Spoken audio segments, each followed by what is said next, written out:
ओम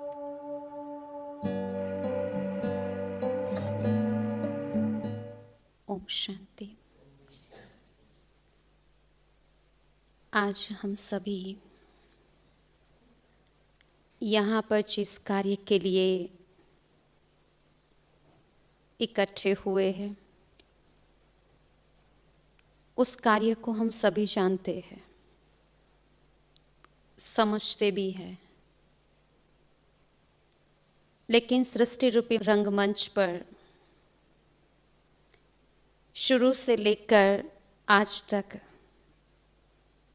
हमेशा दो दो शब्दों का खेल चला ही आ रहा है। सुख दुख, जय पराजय, निंदा स्तुति, रात दिन और ऐसे ही जन्म और मृत्यु। इन दो दो शब्दों के खेल में आज तक हमने कभी ये क्वेश्चन नहीं उठाया कि रात के बाद दिन क्यों। कभी ये नहीं कहा सुख के बाद दुख क्यों। लेकिन जहां जन्म के बाद मृत्यु आती है, हजार सवाल खड़ा करते। यहां तक कि जब पहली बार किसी की मृत्यु का समाचार हमारे कानों पर पड़ता है तो हम सबसे पहले ये पूछते कैसे हुआ। और जब कारण बताया जाता है कि ऐसे हुआ तो हम बहुत सा निवारण दे देते। कहते ऐसे नहीं, ऐसे करते तो ऐसा नहीं होता, ऐसा चलते तो आज ये समय नहीं आता, थोड़ा और जी लेते, बड़े जल्दी चले गए, ये सब। पूर्ण सावधानी रखने के बाद भी क्या इंसान मृत्यु से परे है? चाहे 60 साल, 80 साल या 25 साल, कभी न कभी तो इसको स्वीकार करना ही था। एक बार एक इंसान दुखी होकर भगवान से पूछता है, हे भगवान, हमने सुना है कि आप मरे हुए को भी नया जीवन दे सकते हो, तो क्या ये शक्ति आप में है? भगवान ने बड़े प्यार से मुस्कुराते हुए कहा, क्यों नहीं, जीवन दान में दे सकता हूं। तो उस इंसान ने अनेक किस्से भगवान के आगे रख दिए और बोला, देखो उनके जाने के बाद उनके परिवार की स्थिति क्या है, अगर आपने जीवन दे दिया होता तो कितना अच्छा होता। भगवान बोले, अगर मैं उनको जीवन दे भी दूं, क्या वो इस नए जीवन में दोबारा नहीं मरने वाले थे? कब तक मैं नया जीवन देता रहूंगा? जैसे एक फूल का एक पौधे पर खिलना और दूसरे दिन गिरना एक नियम है, ठीक उसी प्रकार जन्म लेना, जीवन जीना और अंत की ओर प्रस्थान करना, ये भी एक नियम है।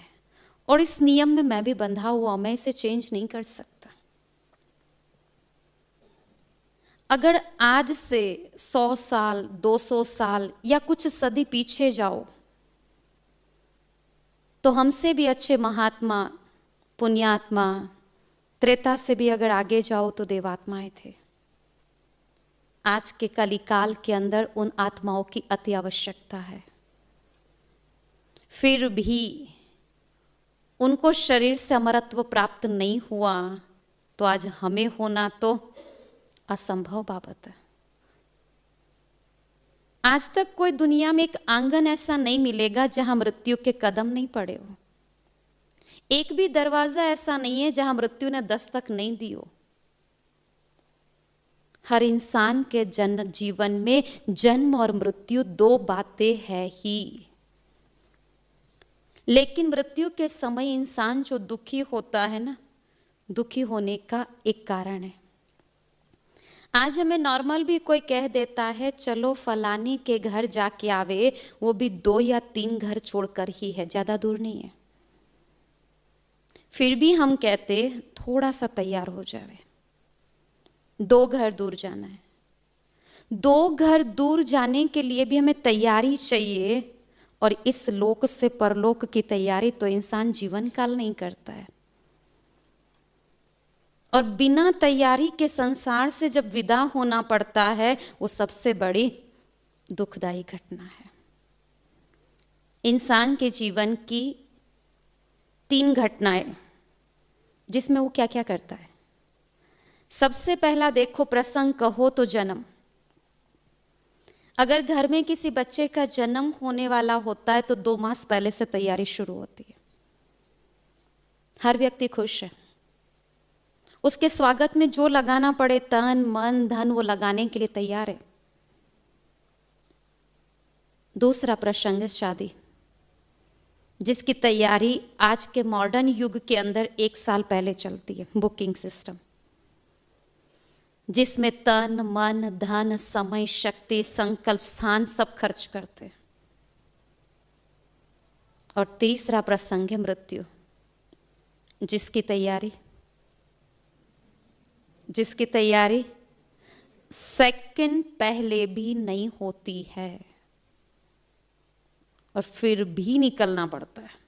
वहां तो पोस्टपोन कर सकते, शादी बाद में, यहां पर बिना तैयारी के निकलना, ये सबसे बड़ी दुखदाई घटना है। और इसलिए इंसान जब मृत्यु नजदीक दिखाई देती है तो रोना शुरू करता है। ज्यादातर देखा जाता है कि लास्ट स्टेज पर जब इंसान होता है तो उसका जो परिवार है वो उसके आगे गीता गरुड़ पुराण पता नहीं क्या क्या पढ़ते, ताकि लास्ट स्टेज में सोचते उसको कुछ ज्ञान मिल जाए, सदगति हो जाए। लेकिन ज्यादातर देखा जाता है जो आसपास लोग पढ़ते हैं वही सुनते। जो बिस्तर पर लास्ट स्टेज पर है उसको तो अपना पूरा जीवन काल अंदर ही अंदर रिपीट हो रहा होता है कि मैंने क्या कमाया और क्या गवाया, वो तो कुछ सुन ही नहीं रहा है। तो लास्ट स्टेज एक ऐसी अवस्था है कि जहां पर व्यक्ति हिसाब तो लगा सकता है लेकिन नया कुछ कमा नहीं सकता, मार्जिन नहीं है उसके पास। और मृत्यु एक ऐसी घटना है कि जिसको चाहो या ना चाहो लेकिन स्वीकार तो करना ही है, चाहे वो कोई भी एज में हो। दूसरी बात कि जन्म और मृत्यु जीवन के 2 पहलू है, 2 बाजू है, ये कह सकते। अगर जन्म की खुशी है तो उसका दूसरा बाजू है मृत्यु, और अगर मृत्यु का गम है तो दूसरा बाजू है जन्म, क्योंकि ये एक दूसरे से जुड़े हुए हैं। अगर आज किसी से का घर से जाने का दुख है तो जाने वाला आत्मा जो है वो जहां जन्म लेगा वहां भी तो किसी की कमी है, वहां खुशहाली है, स्वागत की तैयारी है। लेकिन दुख तब है जब बिना तैयारी के निकलते हैं। जैसे स्कूल के बच्चों में देखो 2 प्रकार होते हैं, एक होशियार और एक 3rd क्लास, डल जिसको कहेंगे। होशियार विद्यार्थी जो है वो होमवर्क करके मानसिक शारीरिक मौखिक सब रीति से तैयार है, और जो डल हेड है वो कोई तैयारी नहीं है। पर फिर भी दोनों को पता है स्कूल में प्रेजेंट तो होना ही है, लेकिन जब प्रेजेंट होंगे उस समय दोनों की अवस्था क्या है।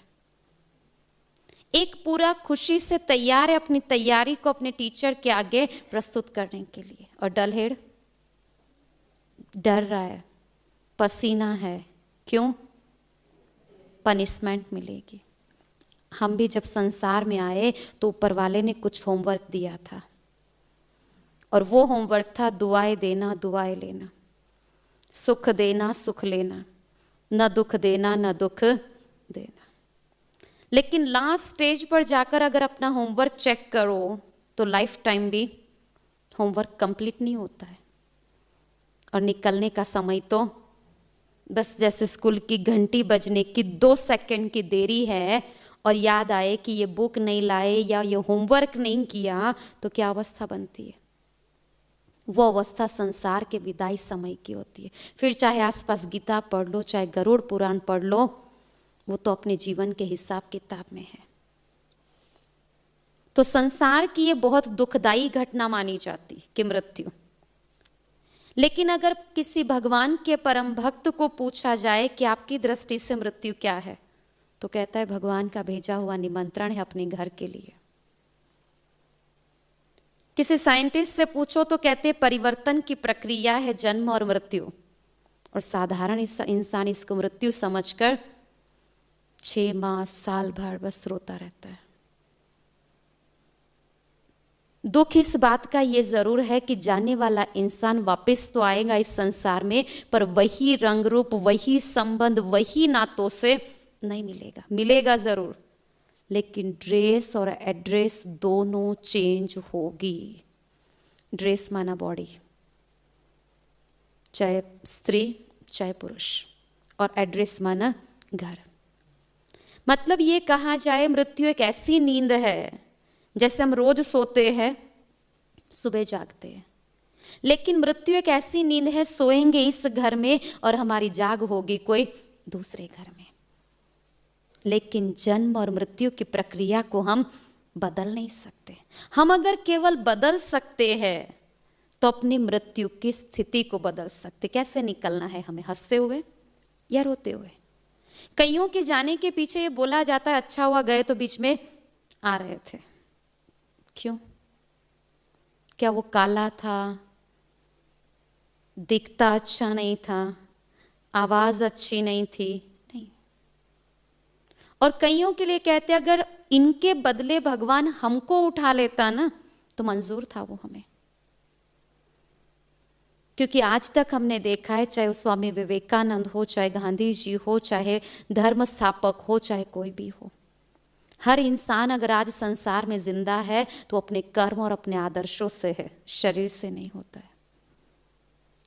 तो अगर हम कुछ बदल सकते हैं तो मृत्यु की डेट को नहीं बदल सकते, लेकिन स्थिति को जरूर बदल सकते हैं।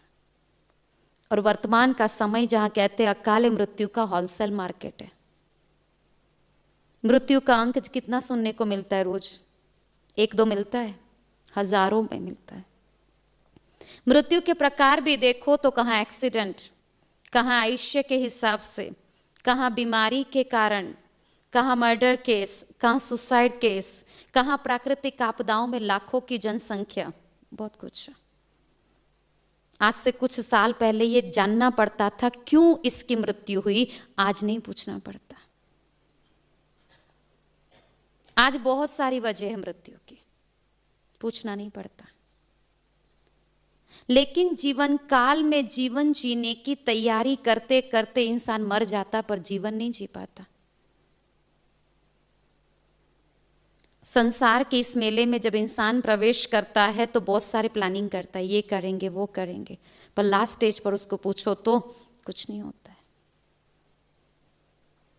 कई लोगों को कई बार पूछते हैं और कहते भी है कि कुछ अच्छे काम कर लो, तो हमसे कहते बहन जी आपको इस छोटी उम्र में क्या हुआ? हमने बोला कुछ नहीं हुआ।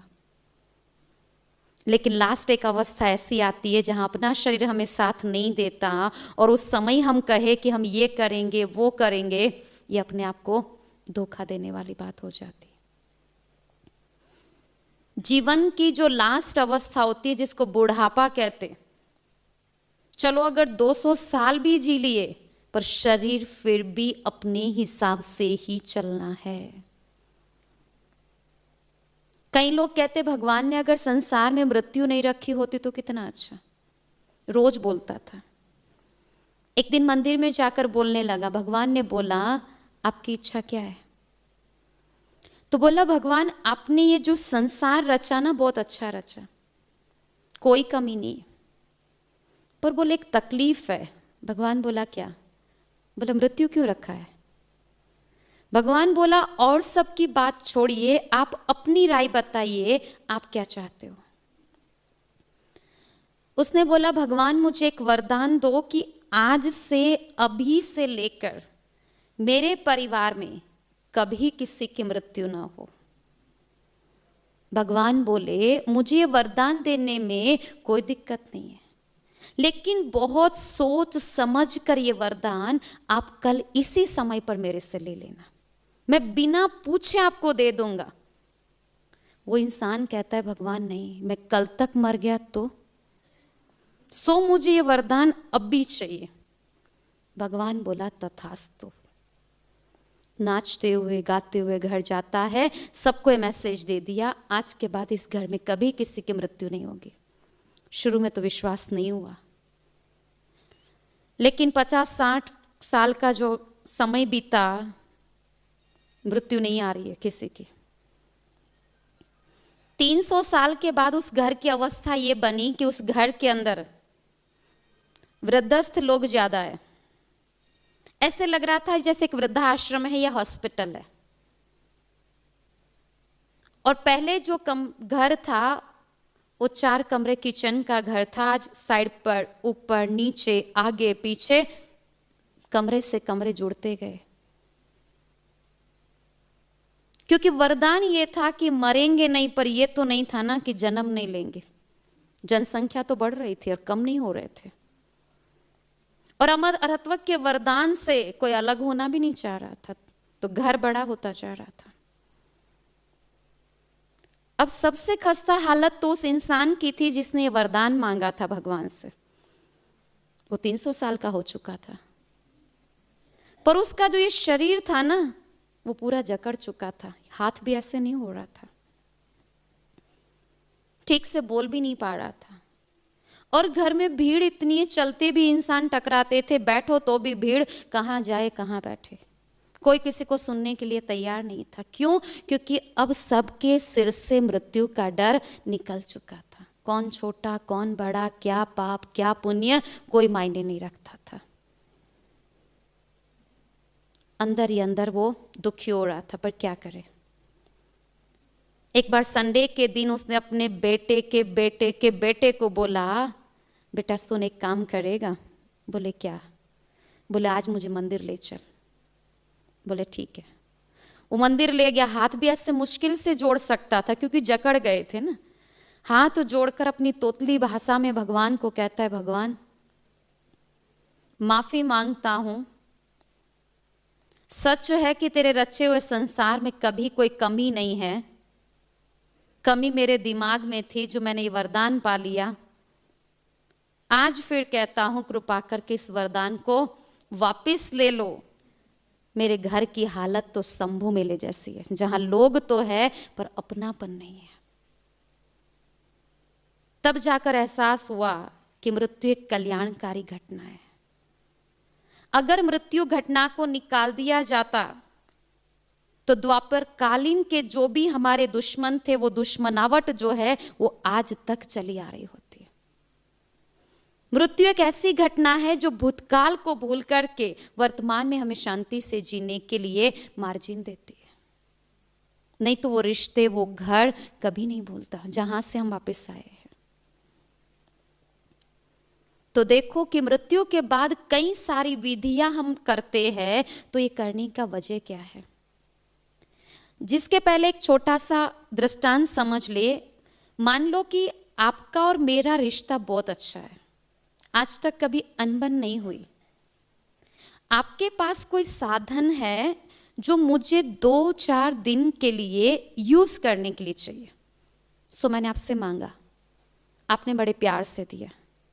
लेकिन 3-4 दिन के यूज में वो साधन मेरे से थोड़ा खराब हुआ।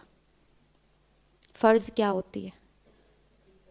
या तो मैं उसे रिपेयर करा कर दूं, या तो आप इसको प्रॉपर सर्विस स्टेशन पर अगर भेजते हो तो मैं उसका खर्च भरपाई करूं। पर मान लो ना तो मैंने खर्चा दिया न रिपेयर कराया, ऐसा ही खस्ता हालत में आपको मैंने लौटा दिया। आपका साधन था, आपकी जरूरत थी, आपको रिपेयर कराना ही था और कराया। दूसरे साल फिर मुझे आवश्यकता आई, मैंने लिया, खराब हुआ, लौटा दिया। ये जो क्रम है 4-5 साल चला। अब फिर 6ठे साल में आपके पास आती हूं। अब क्या होगा? मैंने पहले ही बताया, रिश्ता बहुत अच्छा है, मना नहीं कर सकते। तो ज्यादातर लोग क्या करते, जो साधन बार बार खराब हुआ है ना, उसको ऐसे ही लेने देने के लिए बाहर रख देते और अपने लिए एक नया पीस ला कर रखते। मतलब अब तक मैंने अच्छा पाया था, खराब लौटाया था। अब वो स्थिति है कि अब मुझे जो मिलेगा वो खराब मिलेगा। एज इट इज शरीर प्रकृति के 5 तत्वों से बना हुआ साधन। आत्मा और परमात्मा का जो रिश्ता है बहुत प्यारा है, जिसमें 9 किराया, 9 खरीदी, सौगात के रूप में ये साधन मिला। आकाश, पृथ्वी, जल, अग्नि और वायु। जन्म से लेकर मृत्यु तक इस साधन को यूज करते करते करते छोटे बड़े पाप भी किए, गलतियां भी की, और ये साधन लास्ट स्टेज पर देखो तो कैसा होता है, बिल्कुल डैमेज। क्या इसका हम रिपेयरिंग करके देते हैं, यानी शुद्धिकरण? नहीं, हजारों दवाई और इंजेक्शनों के धक्के से तो ये चल रहा होता है। अनेक ऑपरेशन की चिट्ठियां इस पर लग चुकी होती है, और हम अचानक इस साधन से विदा हो जाते। तो इसके पीछे हमारा परिवार फिर विधि करता है। जो विधि क्यों करता है? यही 2 बातें रह गई, ना मैंने रिपेयर कराया था, न तो खर्च दिया था। तो ये विधि उसके लिए की जाती। सबसे पहले तो बॉडी, जहां शरीर है घर में, उसके मुख में गंगा जल रखना। जबकि पता है आत्मा के निकलने के बाद शरीर के मुख में अगर अमृत भी रख दिया जाए तो भी वो एक्सेप्ट करने वाला नहीं है। और लास्ट में हम गंगा जल लेकर आते। जीवन काल अगर 1 गिलास पानी दिया मांगा था तो नहीं दिया था, और लास्ट में देखो तो कहां कहां से हम गंगा जल ढूंढ कर लाते। गंगा जल रखना माना शरीर के अंदर जो जल तत्व को हमने दूषित किया उसका शुद्धिकरण, यानी कि रिपेयरिंग। फिर रखते तुलसी पत्ता। तुलसी पत्ता है आकाश तत्व की शुद्धता के लिए। आयुर्वेद में उसे एंटीबायोटिक माना जाता। पहले के जमाने में घर की शुरुआत भी देखो तो तुलसी से होती थी। क्यों? अगर हवा से फैलने वाले कोई बीमारी है तो वो पहले उससे क्रॉस होकर आती थी, तो कई ऐसे जम्स थे जो वहां ही खत्म हो जाते। पर आज हम फॉरवर्ड बन गए, अब सूखी हुई तुलसी या पाउडर को यूज कर लेते। तो तुलसी को रखना माना आकाश तत्व का शुद्धिकरण करना। तीसरा है फिर चंदन लगाना। चंदन जो है वो केवल खुशबू के लिए ही मशहूर नहीं है, जितना खुशबू वाला है उतना ही शीतल भी है। जीवन काल की जो भी गर्मी शरीर में है उसे शीतल करने के लिए माना वायु तत्व की शुद्धता अर्थ चंदन लगाया जाता। घी जो लगाया जाता, जितने भी ऑयल के प्रकार है जैसे केरोसिन, पेट्रोल, तेल, सबसे उत्तम ऑयल कहो तो घी है। तो घी जो है वो अग्नि तत्व की शुद्धता के अर्थ लगाया जाता। और अंत में जो अस्थियां बच जाती उसका दूध में धुलाई करके फिर विसर्जन, यानी भूमि तत्व की शुद्धता के लिए। लेकिन अग्नि देने से पहले सोने का एक बारीक सा टुकड़ा रखा जाता है। कितना बारीक होता है वो? कितना बारीक होता है वो?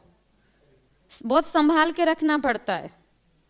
उतना सोना उसके मुख में रखकर हम भगवान से प्रेयर करते, भगवान इस जन्म में जो हुआ फुल स्टॉप, नेक्स्ट जन्म कंचन काया देना। सोने का दूसरा नाम कंचन। दिया कितना? भगवान को कंचन दिया कितना? इतना। अच्छा, जो बॉडी दिया वो तो फुल डैमेज दिया, और पापों का बोझ उससे भी ज्यादा। और प्रेयर क्या कर रहे? कंचन काया देना। तो कंचन काया तो ऑलरेडी दे रहा था, लेकिन जीवन काल जन्म बाय जन्म, जन्म बाय जन्म डैमेज मशीन देते देते देते हमने प्रकृति को भी तो तमो प्रधान बनाया। आज ये हालत है कि हम साधन मांग रहे हैं तो हमें कैसा मिल रहा है? जन्म से ऑपरेशन, जन्म के पहले से मां की दवाइयां या ट्रीटमेंट। क्यों? क्योंकि अब तक हमने डैमेज डैमेज डैमेज ही दिया है। सब उसके लिए हमें तैयार रहना पड़ेगा। और जब जन्म से ही ये स्थिति है तो ये सिद्ध करती है कि आज जो डैमेज शरीर जन्म से मिलते हैं, माना इस जन्म में हमें अच्छे कर्मों का पुरुषार्थ ज्यादा करना पड़ेगा जो नेक्स्ट बर्थ अच्छा मिले। ये शिक्षा है हमारी। दूसरी जो विधि करते दीप जलाने की, जब भी कोई शरीर छोड़ता है उसके फोटो के आगे 12-13 दिन तक हम एक दीपक जलाकर रखते। पूछते आप सबसे कि दीपक क्यों जलाते हो, तो कहते जो शरीर से आत्मा निकली इस लोक से परलोक जाने में बहुत से भटकने वाले रास्ते हैं, कहीं दुर्गति के मार्ग पर न चली जाए, सदगति का मार्ग दिखाई दे, इसलिए हमने यहाँ एक दीपक जलाया। रात के अंधेरे में आपके घर की सारी लाइट को आप ऑफ कर देना, एक दीपक प्रज्वलित करना, जिसको एक ही स्थान पर रखकर अगर फिर आपको कोई कहे सारे घर के काम करो, पॉसिबल है? दिए का प्रकाश एक कमरे से या एक स्थान से लेकर दूसरे स्थान तक काम नहीं कर रहा है, और हम यहाँ दीपक इसलिए जला रहे हैं वो इस लोक से लेकर परलोक तक काम करे। संभव है? दीपक आपने जलाया वो राइट है, वो आस्था और विश्वास का प्रतीक है, आपकी शुभ भावनाओं का प्रतीक है कि वो दुर्गति के मार्ग पर नहीं जाए। पर यह सिद्ध नहीं होता कि वो इसी के प्रकाश से ही सदगति पर जाएगा। अगर यही होता तो एक महात्मा के पीछे भी दिया जलाया जाता, एक शराबी के पीछे भी दिया जलाया जाता, एक क्रिमिनल के पीछे भी तो दिया ही जलाएंगे ना। तो सारे ही सदगति को गए, तो फिर क्या क्रिमिनल, क्या शराबी, क्या महात्मा, सब एक समान। यहां दीपक के प्रकाश की बात नहीं थी, पुण्य के प्रकाश की बात थी। अगर उसके जीवन में पुण्य का प्रकाश भरा होता तो उसके पीछे दिया जले न जले उसको जाने में कितना टाइम लगता है आत्मा को? सेकंड से भी कम। पर हम जीवन काल अपने आप को ऐसे ही मनाते रहते, वो जैसे छोटे बच्चों का गुल्लक होता है ना। छोटे बच्चे को जब गुल्लक देते हैं और पैसा मिलता है, उसको पैसे की कीमत नहीं पता, शायद 5 रुपया क्या है, 100 रुपया क्या है, बड़ा है ये पता है, पर कितना महत्व शायद नहीं पता। पर जब उसको मिलता है बहुत खुश होता है, डालता जाता है, और जब गुल्लक भर जाता है तो उसका चेहरा भी खुशी से एकदम भरा हुआ होता है। जब गुल्लक तोड़ो तो क्या निकलता? क्या निकलता? चिल्लर ज्यादा।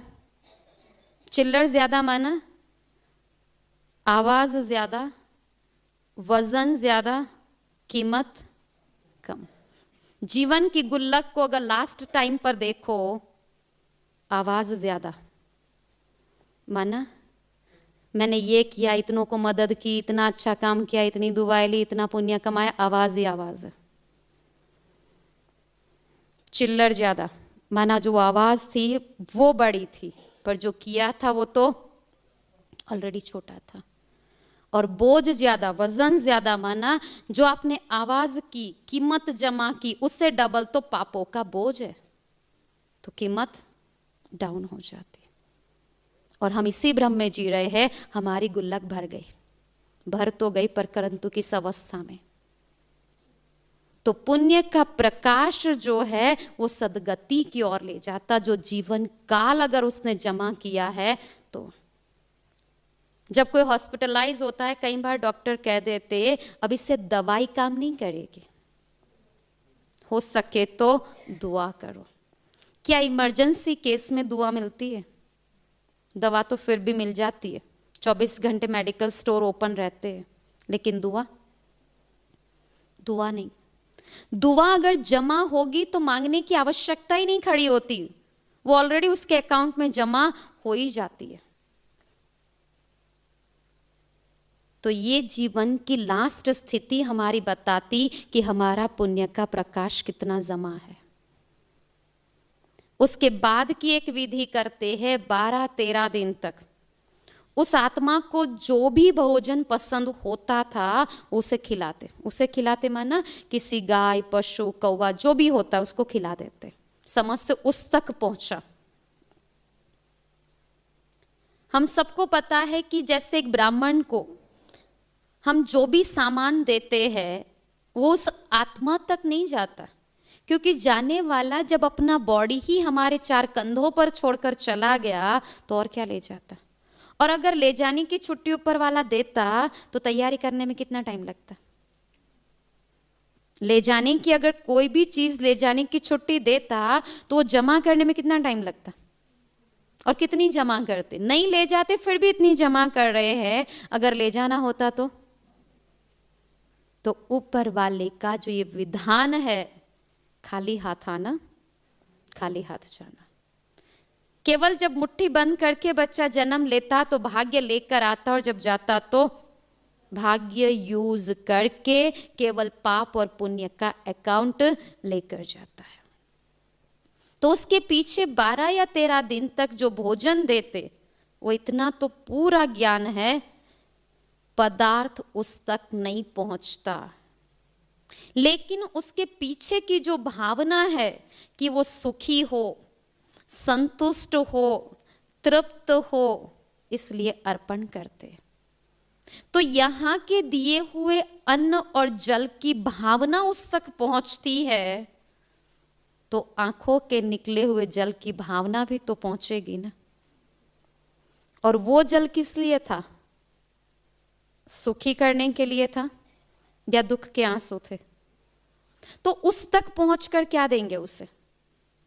और मृत्यु माना तो वन वे है, जहां केवल जा सकते हैं लेकिन वापस नहीं आ सकते।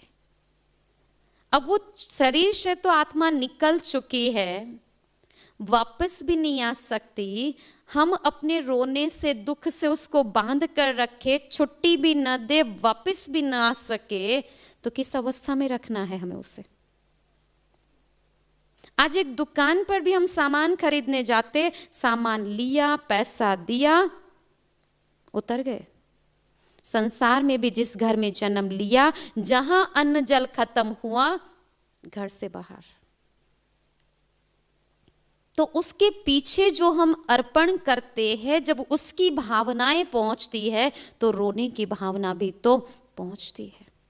अगर वो आज जिंदा होते तो क्या आपको रोता हुआ देख सकते थे? नहीं। तो क्या जाने के बाद रोएंगे तो वो खुश है? वो चुप कराने के लिए भी नहीं आ सकते, और हम इसी अवस्था में चल भी रहे हैं। तो क्या वो शांति से मुक्त होकर इस घर को दुआ देकर जाएंगे? नहीं। ना हम मुक्त हो सकते, ना ही तो वो मुक्त हो सकते। महाभारत के अंदर देखो, जब अभिमन्यु का वध हुआ, युद्ध को वहीं पर रोक दिया गया। शत्रु मित्र सब इकट्ठे हो गए, श्रद्धांजलि दे दी। लेकिन एक व्यक्ति था जिसका वहां पर होना बहुत आवश्यक था, और उसके तरफ से मुक्ति मिलना भी उतना ही अति आवश्यक था। और उस समय आज की टेक्नोलॉजी, मोबाइल, फास्ट व्हीकल कुछ भी नहीं था। रणभूमि से कोसों दूर राजमहल तक कोई जाए और सुभद्रा को ये मैसेज दे कि अभिमन्यु का वध हुआ है, बड़ी युक्ति से समझाकर, ऐसे ही नहीं जाकर धक से बोल दिया अभिमन्यु का वध हुआ है।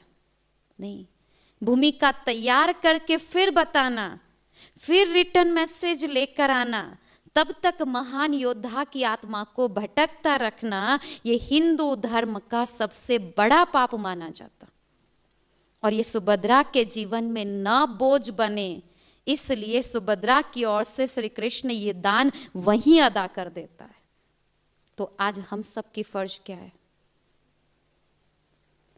जाने वाले इंसान केवल हमारे पास 2 चीज मांगते, क्या हम दे सकते?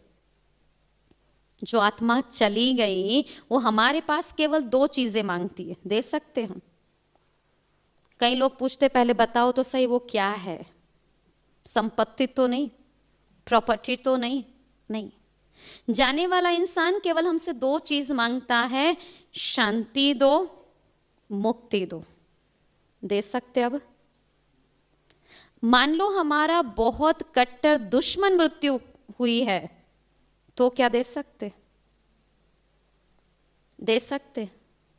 देनी पड़ेगी, क्योंकि एक दिन इसकी आवश्यकता हमें पड़ेगी।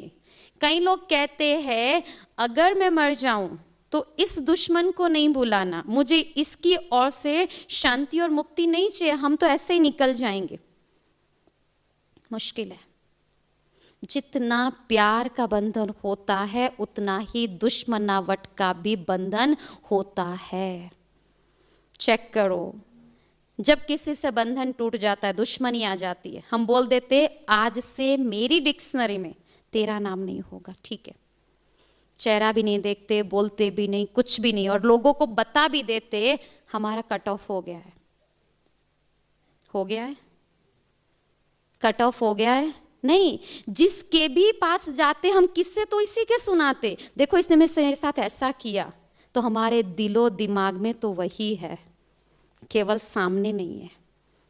तो जब जीवन काल दिलो दिमाग में वो था, जुबान पर वो था, हजारों लोगों तक हमारी दुश्मनावट के किस्से हमने सुना दिए, तो क्या उसकी मुक्ति के बिना हम चले जाएंगे?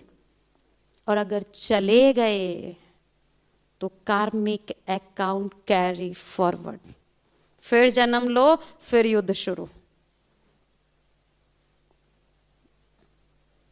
इसलिए जब भी कोई जाता, हिंदू धर्म का सबसे पहली दो आवश्यकता, जहां भी कोई अर्थी देखो, ये दो चीजें पहले दे दो, शांति मिले और मुक्ति भी मिले। अच्छा, जब भी ऐसी कोई शोक सभाएं लगती है तो हम आते हैं, और जब घर से भी निकलते तो यही कहकर आते, चलो फलाने चले गए, हम जा करके शांति का दान देकर आवे। क्या करते? आकर इकट्ठा होकर क्या करते? या तो किसी यंग एज की मृत्यु हुई है तो बहुत रोना, वो भी दुख है, या तो एजेड व्यक्ति की मृत्यु हुई जिसका इतना गम नहीं है, तो हम बैठकर गपशप करते। आए थे किस लिए? शांति देने। तो शांति देने से पहले ये चेक किया जाए, अगर मैं सोचूं मुझे 500 रुपया दान करना है, कब कर सकूंगी मैं? 500 रुपया मैं दान कब कर सकूंगी? जब मेरी जरूरत से ज्यादा कुछ परसेंट बचता है, या तो फिर मेरे पास जमा है। अगर मेरी ही जरूरत पूरी नहीं हो रही है, भले दिल साफ है कि मुझे देना है, पर मेरे पास ना तो जमा है पिछला और ना ही वर्तमान में इतनी कमाई है, तो कैसे दूंगी मैं? ठीक उसी अनुसार जब हम कहते हैं हम फलाने को जाकर शांति देवे, चेक करो क्या मेरे पास उतनी शांति जमा है जो मैं उससे दे सकूं? या वही जब घर से निकले तो झगड़ा करते हुए निकले थे, ऑटो वाले से भी झगड़ा किया, इतना किराया लिया, इतने में तो हम यहाँ नहीं आते थे, इतने में तो कहीं और भी चले जाते थे, कोई और भी ले आता था। यही मनोस्थिति से तुम शांति देने आए, तो आंतरिक चित्त तो बिल्कुल ही शांत नहीं है। क्या पिछली उतनी शांति जमा है हमारे पास जो उसमें से निकाल कर हम उसे दे दे? वो भी नहीं है। तो तत्काल क्रिएट कैसे करेंगे? उसके लिए हमारा चित्त का शीतल और शांत होना अति आवश्यक है।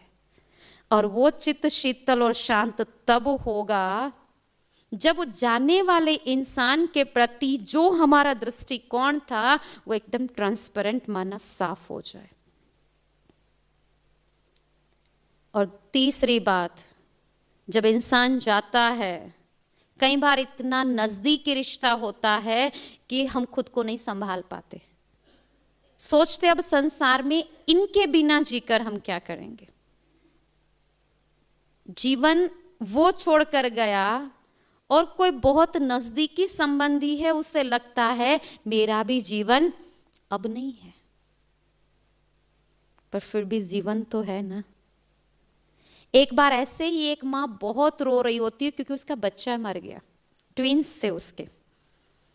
ट्विंस का जो जन्म जब हुआ उस घर में शादी के 11 साल के बाद हुआ था, वो भी बहुत आस्था, विश्वास, मान्यताएं सब लेने के बाद। तो जब इस ट्विंस का जन्म हुआ ना, तब उसकी माँ बोली थी ये प्रभु प्रसाद है, नाम भी दोनों का वही था, एक का प्रभु एक का प्रसाद। 15 साल की एज में एक ने शरीर छोड़ा, एक्सीडेंट हुआ था। बहुत रो रही उसकी माँ। उसका पति उसको बार बार समझा रहा है कि जब ये 2 बच्चों का जन्म हुआ ना, तब आपने कहा था ये प्रभु प्रसाद है, उसकी देन थी, आज उसका आवश्यकता पड़ी, ले लिया, क्यों दुखी हो रही हो? एक अपने काम में है, एक उसके काम में आया। माँ थी ना, फिर भी बहुत रो रही है। रोज समझाता पर नहीं समझ रही है। एक दिन जब सुबह उठती है तो माँ खुश है। उसका पति सोच रहा है आज क्या हुआ, इसको किसने समझाया? सबको पूछ लिया, इसको किसने समझाया? सब बोल रहे हमारी कोई बात नहीं हुई है। उस माँ से जाकर पूछा, क्या आज आपने अपने मन को संभाल लिया, समझा दिया? बोले नहीं। तो बोले फिर आपकी अवस्था में इतना बड़ा सुधार कैसे? बोला आज मैं अपने बेटे से मिलकर आई हूं, उसे एक नया जीवन देकर आई हूं। सच तो नहीं था, पर उसकी खुशी बरकरार रहे उसके लिए उसके पति ने पूछ लिया कहां और कैसे। उसने कहा मैंने सपने में कल एक बहुत अच्छी लाइन देखी मनुष्यों की। जैसे दिवाली में इंसान सज धज कर जाता है, वैसे उस लाइन में हर इंसान सज धज के जा रहा था, एक ही लाइन से। कोई आगे पीछे नहीं देख रहा था, कहीं नहीं, बस हर एक अपने आप में मस्त था।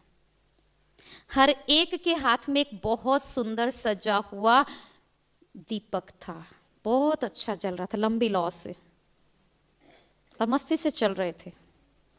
एक बार मन हो गया कितने अच्छे लोग हैं, मैं भी इस लाइन में जुड़ जाऊं, पर फिर कदम पीछे आ गया। क्यों? ये कौन है, कहां जा रहे, पता नहीं। पर बहुत अच्छी लाइन थी, देखना अच्छा लगता, क्योंकि सबके डिफरेंट ड्रेस, डिफरेंट दीपक, हर कोई अपनी मस्ती में है। एक को उसके रोकने पूछ लिया आप लोग कौन हो और कहां जा रहे हो? उसने बोला माता जी हम संसार से विदाई पाए हुए लोग हैं, हमारी मृत्यु हो चुकी है, हम नए घर के लिए प्रस्थान कर रहे हैं, और जहां हमें जन्म लेना है उस घर का प्रतिरूप कुल दीपक हमारे हाथ में है, और नए शरीर के प्रतिरूप ये नए वस्त्र मिले हैं, और नए जीवन की खुशहाली में जा रहे। अब उसके कदम और पीछे हट गए, अब उस लाइन में उसे जुड़ना नहीं है, पर देख रही अच्छा है। थोड़ी देर के बाद क्या होता है कि लाइन जहां पूरी हो रही है, पर थोड़ा अंतर छोड़कर और एक व्यक्ति उसी लाइन में जा रहा है, पर उसकी स्थिति कुछ अलग थी। मैले फटे से कपड़े थे, जैसे एक शराबी चलता है, कदम नहीं संभाल पाता, उस अवस्था से वो चल रहा है। दीपक जो है उसका वो भी कभी बंद कभी चालू, इस अवस्था में है। उसको लगा ये जा तो इसी दिशा में रहा, इसी लाइन में है, इसको तकलीफ क्या है? हेल्प करने के आश्रय से वो रुक जाती है वहां पर, और उसे पूछने के लिए कि इसको क्या तकलीफ है। जैसे जैसे वो नजदीक आता जाता, बहुत हैरान है वो, अपना बच्चा है। जाने वालों की स्थिति और इसकी स्थिति को देखकर बहुत परेशान है वो। बहुत दुखी दिल से उसने पूछ लिया बेटा तेरी ऐसी स्थिति किसने बनाई, कौन इसका जिम्मेवार है, क्या तकलीफ है, क्या कमी है, बहुत सारे क्वेश्चन। उसने बोला माँ इस स्थिति के जिम्मेवार तो आप स्वयं हैं, चाहो तो आप मुझे इसी स्थिति में रख सकते हो मैं जब पहुंचूं तब, और चाहो तो ये जाने वालों की स्थिति भी मुझे प्रदान कर सकते हो, आपके हाथ में है। बोला बेटे मैंने ऐसा क्या किया? बोले माँ मेरे निकलने के बाद भी आपके दिल में जो दुख है ना, वो दुख मुझे नए कपड़े नहीं पहनने दे रहे, वो नया वस्त्र धारण हो ही नहीं रहा है, वो दिल तो अभी भी वहीं जा रहा है मेरा। बोले आपके जो आंसू है वो तो दीपक पर गिर रहे, वो जल नहीं पा रहा है ठीक से। आपके रोने की जो आवाज है ना, वो पैरों पर लग रही है, चल नहीं पा रहा हूं मैं। अब आप चाहो तो इस स्थिति में विदा करो या फिर नया जीवन। संसार की कोई भी माँ क्या करेगी? कोई भी माँ है तो क्या करेगी? नया जीवन देगी ना, कि नहीं देगी? देगी। आज भी अगर बच्चा घर में इकलौता बच्चा हो, फिर भी अगर जिद करता है मुझे अमेरिका जाना है, विदेश जाना है, तो क्या करते पेरेंट्स? क्या करते? जिसमें उसकी खुशी, जो उसकी मर्जी, रोती हुई आंखों से, दुखी दिल से, पर विदाई तो देगी जहां उसको खुशी मिले। तो इस माँ ने भी यही किया, और सुबह खुश इसलिए है कि नया जीवन प्रदान किया। सो भी अपनी आंखों से देख कर आई। और हमारी फर्ज अदाई भी आज यही है कि जाने वाले को इतने प्यार से, इतनी शांति से विदाई दो कि जब वो जाए ना तो दुआ देकर जाए, ना कि उस बंधन में रहे जो वापस उसी रिलेशन में आए और फिर क्रैशेस शुरू। नहीं। और अंत में देखो तो संसार से जब विदाई कोई लेता है तो जिस घर में बॉडी पड़ी होती है, क्या उस घर में खाना बनता है? क्यों? यहां तक कि चलो अपने घर में नहीं है, अगर हम जाकर फूल भी अर्पण करके आए तो क्या करते? नहा लेते। क्यों? मुर्दा था वो। मरे हुए इंसान को छूकर हम नहा लेते, और कहां कहां जानवरों को मार कर खा लेते। सही क्या है और गलत क्या है? ये भी आज के समाज की सबसे बड़ी, क्या कहेंगे इसे, गलत घटनाएं हैं जो इंसान के जीवन में हो रही है। वो भी पाप के खाते को बढ़ा देती है। एक तरफ देखो तो इंसान जब संसार से विदाई लेता है तो कहां तो जीवन काल उसे गाली दे रहे होते, और कहां तो मरने के बाद हम हाथ जोड़ रहे, और हाथ जोड़ना माना वो पूजनीय है, और फिर भी जाकर स्नान करते। क्या क्या मान्यताओं को लेकर हम चलते हैं। तो ये मरने के पीछे विधियों का करना इसलिए माना जाता। तो जो हमने 5 चीजें अर्पण की ना, तुलसी, चंदन, घी, ये है शुद्धिकरण। पर कहां कहां ये देखा जाता बॉडी सलामत नहीं मिलती है, एक्सीडेंट या प्राकृतिक आपदाओं में, जहां पर ये विधि हो सके। तो भक्ति मार्ग में दूसरा ऑप्शन रखा है, खर्च भरपाई करो, माना उसके नाम पर दान पुण्य करो। वस्तु दान, पदार्थ दान, धन दान, वस्त्रों का दान, क्या क्या करते मरने के बाद हम। पर दान की भी चीज उस तक नहीं पहुंचती। चीज हम किसको देते? या किसी ब्राह्मण को देंगे, गरीब बच्चों को देंगे, आश्रम, मंदिर, कहां भी दे देंगे, चीज उन तक पहुंचती है, उस आत्मा तक नहीं पहुंचती। उस आत्मा तक क्या पहुंचती है? फीलिंग पहुंचती है, भावनाएं पहुंचती है। अब कई बार देखा जाता है जो हम देते हैं उसमें बहुत प्रकार होता है। मजबूरी से कर रहे, समाज को दिखाने के लिए कर रहे, या कंपटीशन के बेस पर कर रहे हैं, या फिर दिल से कर रहे। जिस भी भावना से कर रहे हैं वो उस तक पहुंचती है, चीजें नहीं पहुंचती है। और 5वां कि जब संसार से कोई विदाई लेता है, कमी खलती है उसकी, नानी है। और अगर जिंदा भी रहता है तो अपने कर्मों से रहता है। तो जाने वाले इंसान के बहुत वारिश होते, घर में कहते ये हमको देकर गए थे, ये हमको पसंद था, हम लेंगे करके। ठीक है, ठीक उसी अनुसार रियल वारिश का भी एक फर्ज है। अगर जाने वाले की कमी खल रही है, माना वो अच्छा था, अच्छा था माना उसमें अच्छाई थी, तो अगर उस इंसान को आज भी आप अपने घर में जिंदा रखना चाहते हो तो एक रास्ता है। उसके जितने अच्छे संस्कार थे, जो अच्छी आदतें थी, जो अच्छे आदर्श थे, और जो पॉजिटिव सपने उसने रखे थे भविष्य प्लानिंग के, अगर घर का हर एक व्यक्ति उसके एक एक संस्कार, एक एक आदत को अगर आज से अपना लेता है, तो क्या वो हमारे कर्मों में जिंदा नहीं है? है। और हो सकता है शायद इन्हीं आदर्श कर्मों से हम उसके अधूरे सपनों को पूरा कर पाए, तो एक सपूत वारिश के रूप में हम सिद्ध हो सकते हैं, उसके नाम को एक नया जन्म दे सकते हैं। तो दान देना गलत नहीं है, लेकिन फीलिंग को बदल कर दो, तो जिसको दिया उसको भी अच्छे यूज में चलेगा और जिसके नाम से दिया वो भी हमको जाते जाते दुआ देकर जाएगा। और लास्ट जो हम बताते कि संसार की जीवन यात्रा के अंदर मृत्यु माना रिटर्न टिकट। इंसान जब भी कहाँ जाता है ना तो रिटर्न टिकट करा कर जाता है। हमने जन्म लिया, कौन सा ऐसा इंसान है हमारे पास इस संसार में जिसके पास रिटर्न टिकट नहीं है कोई? बट कंफर्म नहीं है। कई बार अगर डॉक्टर कंफर्म कर देता है 24 घंटा, मान लीजिए अभी से बोला 24 घंटा, और हमारा परिवार हमें ये कहता है 24 घंटे के बाद आपकी मृत्यु है, तो 24 घंटे के बाद तो हमें आपके सारे काम करने ही है। तो क्यों ना वो सारे काम आप अभी छोड़ दो और इन 24 घंटों में जितना राम नाम लेना है ले लो, जितना दान पुण्य करना अपने हाथों से कर लो, जितना सत्संग करना है कर लो, छुट्टी दे दी।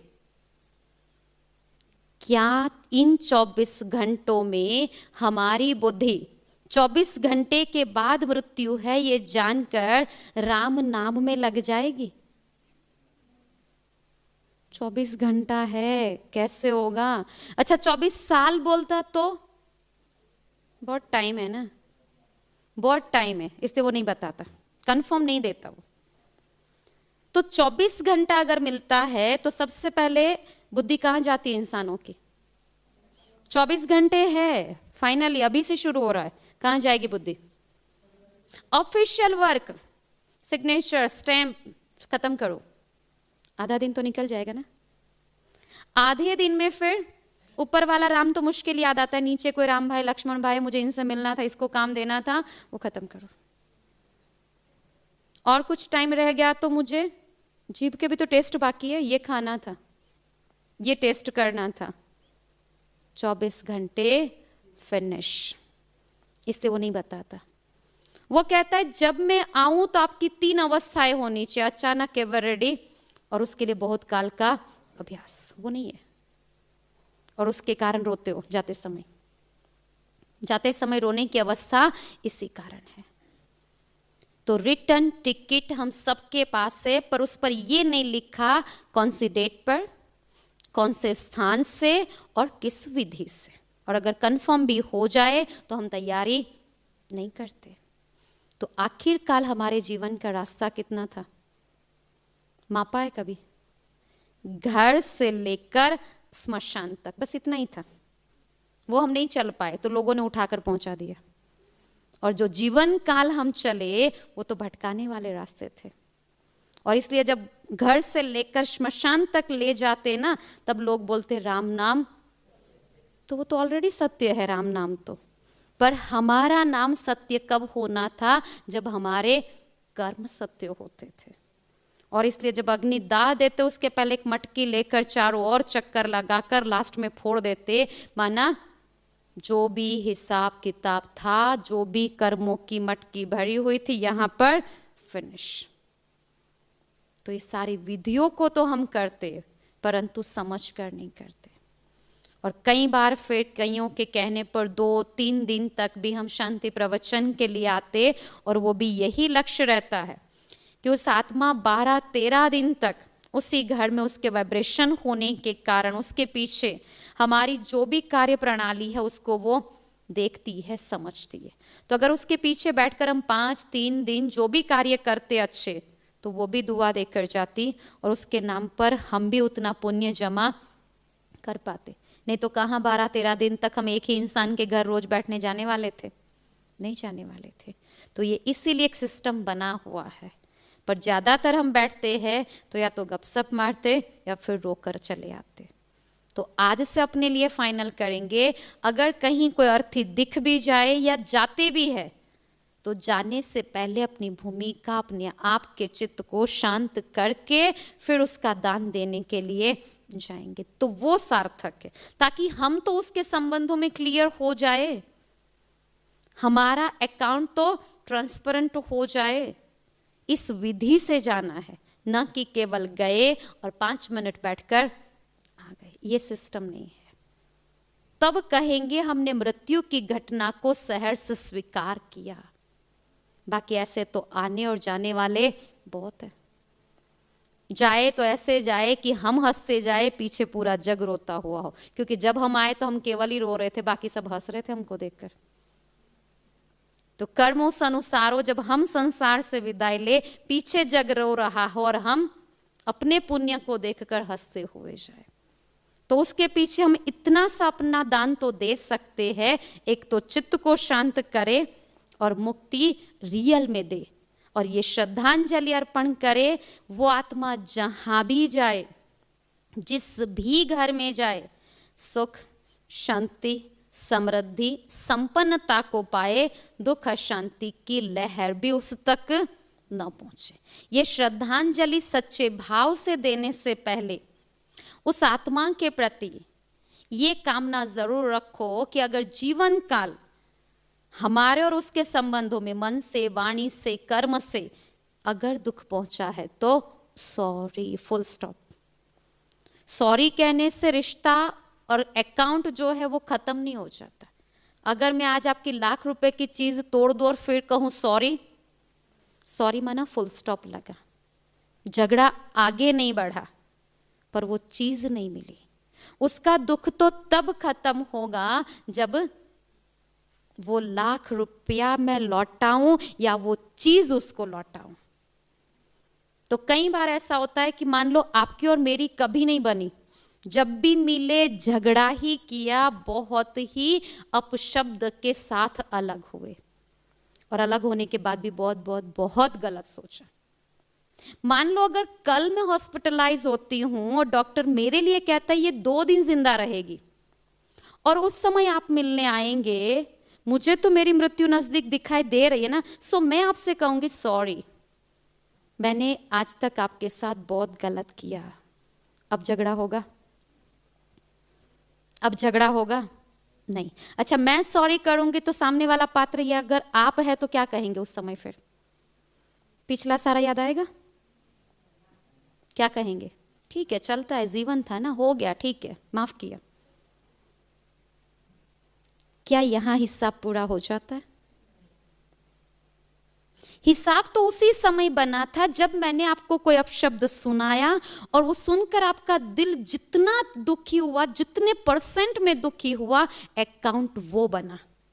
अब क्लियर वो तब होगा जब उतने % में मैं सुख ना दे दूं। सॉरी तो केवल फुल स्टॉप है, मृत्यु भी फुल स्टॉप ही है, अकाउंट क्लियर नहीं हुआ। इसलिए संसार में कहते हैं गलती हर किसी से होती है, क्षमा दे देना बहुत अच्छी बात है। अगर हर किसी की गलती को मन में रखकर जीवन यात्रा में चलते रहो और अचानक संसार से निकल गए, तो इससे बड़ी दुर्घटना और कोई नहीं है, क्योंकि बहुत सारे बोझ वाले पैसेंजर को लेकर हम चले, माना पाप। इसलिए संसार में कहते हैं जिसको भूल नहीं सकते उसे क्षमा कर दो, और जिसे क्षमा नहीं कर सकते उसे भूल जाओ। दोनों ही एक दूसरे के सापेक्ष है। तो इस जीवन के मंत्र को लेकर और जाने वाले की कोई एक अच्छाई को आज अपने जीवन में धारण करके एक रियल श्रद्धांजलि देते हुए हम यहाँ से विदाई लेंगे। अंत में फिर से शांति में बैठेंगे और उस आत्मा के प्रति अच्छे घर और सुख शांति समृद्ध परिवार में जन्म मिले, उस कामना के साथ शांति का पाठ करेंगे। ओम शांति।